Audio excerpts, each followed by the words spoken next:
नाज़रीन, drama serial हम दोनों की आने वाले एक साल में दिखाया जाएगा कि वफ़ा प्रेग्नेंट थी और ये बात वो असद को नहीं बताती और बातों ही बातों में ये बात बताना रह जाती है, क्योंकि जब वो ये खबर लेकर आती है तो उस वक्त असद का मूड बहुत ज़्यादा ख़राब होता है और असद बहुत ज़्यादा गुस्से में होता है।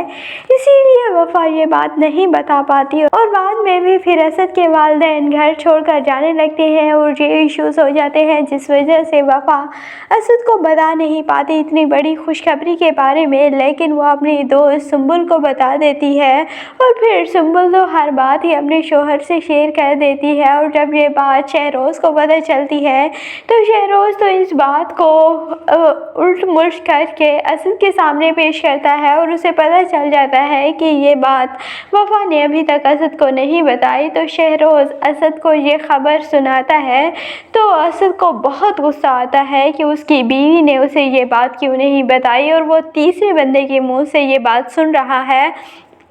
तो इसीलिए वो घर आकर वफ़ा पर खूब गुस्सा करता है और वफ़ा से कहता है कि अगर तुम मुझसे हर बात शेयर ही नहीं कर सकती तो हमारा एक साथ रहना बिल्कुल भी मुमकिन नहीं है और तुम वापस अपने घर चले जाओ, अपने महल जैसे घर में जहाँ पर तुम्हें सारी आसाइशें थी। और इसीलिए फिर वफ़ा भी नाराज़ होकर असद से घर छोड़कर चली जाती है। लेकिन फिर असद बाद में वफ़ा को मना लाएगा और वैसे भी वफ़ा अपने घर तो वापस जाएगी नहीं, हो सकता है कि वो अपने ससुर लोगों के पास चली जाए जहाँ पर वो गए थे, उनके पीछे चली जाए और फिर असद उसे वहाँ से मना लाएगा, क्योंकि फिर असद और वफ़ा का बच्चा भी होता है और उसके साथ वो एक हैप्पी मैरिड लाइफ गुजार रहे होते हैं और असद को एक बहुत अच्छी जॉब भी मिल जाती है। लेकिन बाद में फिर कोई ना कोई शहरोज़ इशू क्रिएट करता है, जिस वजह से वफ़ा असद को छोड़कर वापस चली जाती है और असद से एक बार तलाक लेने की भी कोशिश करेगी। लेकिन बाद में फिर सारी मिसअंडरस्टैंडिंग ख़त्म हो जाएगी और शहरोज़ भी बेनकाब हो जाएगा और वफ़ा और असद एक दूसरे के साथ बहुत हैप्पीली ज़िंदगी गुजारने लगेंगे। दूसरी जानिब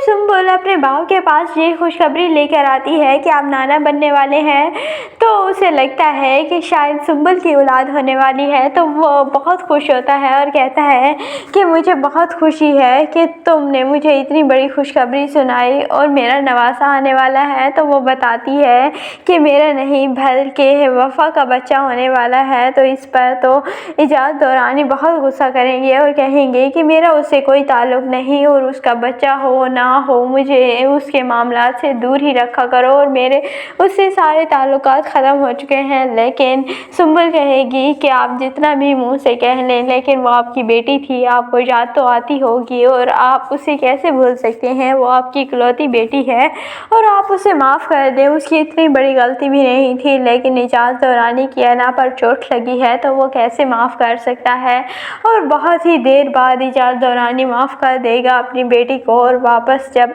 वफ़ा आएगी तो उसका बाप उसे एक्सेप्ट कर लेगा और कहेगा कि तुम असद से तलाक ले लो। इसीलिए वफ़ा असद से तलाक लेगी। लेकिन फिर बाद में सारी मिसअंडरस्टैंडिंग ख़त्म हो जाएगी तो वफ़ा और असद एक दूसरे के साथ हैप्पीली ज़िंदगी गुजारने लगेंगे। दूसरी जानिब शहरोज़ जो कि वफ़ा के पीछे हाथ धोकर पड़ा है और सुंबुल को मुँह तक नहीं लगाता और सुंबुल को तो वो अपनी मोहब्बत का गुनहगार समझता है कि उसी की वजह से वफ़ा ने हमेशा उससे दूरी इख्तियार की कि